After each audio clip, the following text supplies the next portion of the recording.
see that actually at night time it is not as clear as it is during the day with this camera. Another Dylan Thomas poem. On the marriage of a virgin, waking alone in a multitude of loves, when morning's light surprised in the opening of her night-long eyes, his golden yesterday asleep upon the iris, and this day's sun leapt up the sky out of her thighs, was miraculous virginity old as loaves and fishes, though the moment of a miracle is unending lightning. And the shipyards of Galilee's footprints hide a navy of doves. No longer will the vibrations of the sun desire on her deep-sea pillow, where once she married alone. Her heart all ears and eyes, lips catching the avalanche of the golden ghost, who ringed with his streams her mercury bone, who under the lids of her windows hoisted his golden luggage. For a man sleeps where fire leapt down, and she learns through his arm that other sun the jealous coursing of the unrivalled blood. Right.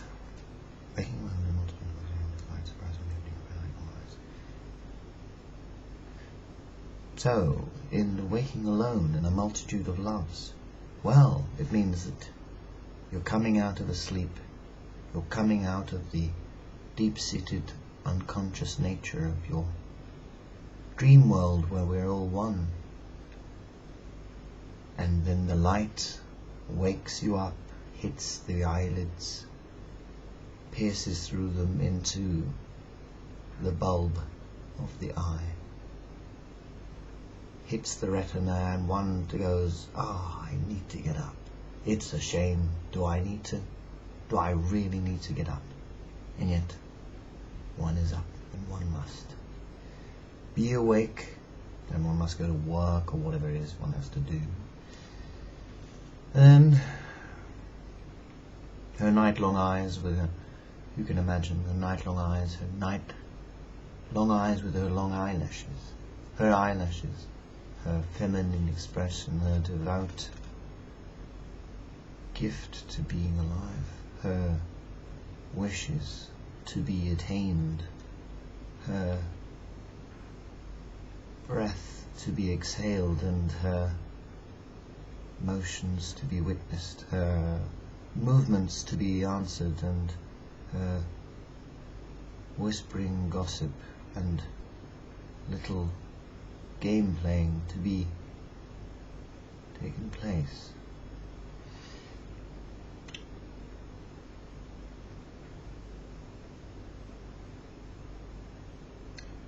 And it could be that the golden yesterday asleep upon the iris, his golden yesterday, he that knows this virgin feels that every yesterday was, unfortunately creates drama, such as a romanticist as me. When one looks in the past, one sees a sunshiny existence of the days that slowly end as they go, as they disappear, they are forever going into dust.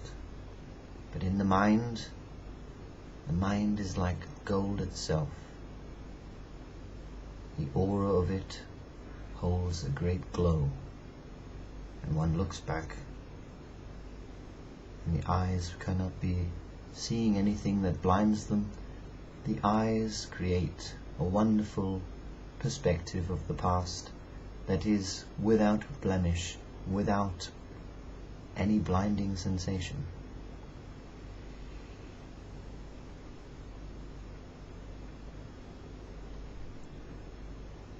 Is it that we were blind by the look of her, as in what working class Ken people say?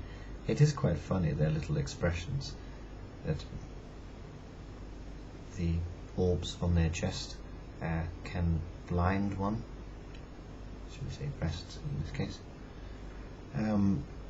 like fried eggs, but not to digress into sort of talking in such a manner.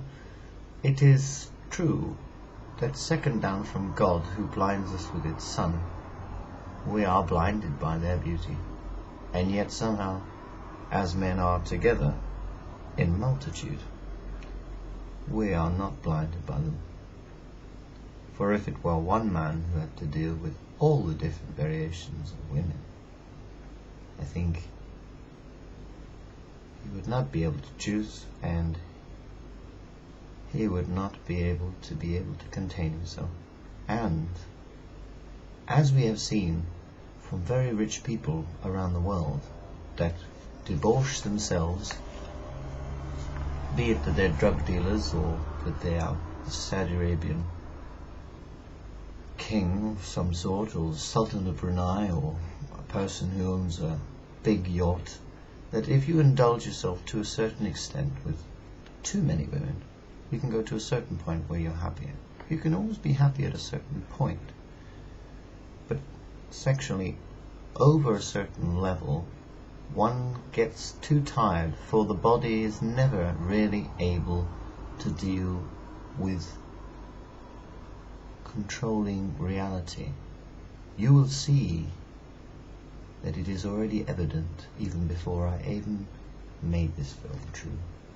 If you research into the powers, into the people who have these powers, that they may have had 50 women, may have been able to spoil them with so many luxurious things, and there may be ignorant people who would simply watch this film and think, no, he's not that. But you just cannot go against my word if you know the practical truth of it.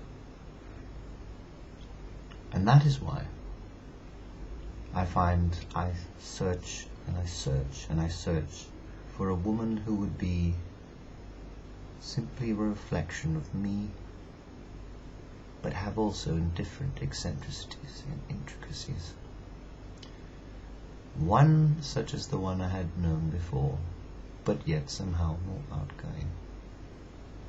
And the manner of such a creature that I knew before was perfect in some way. But again, one has to move on, doesn't it? Okay, so what I'm trying to say here is that there are more things to know.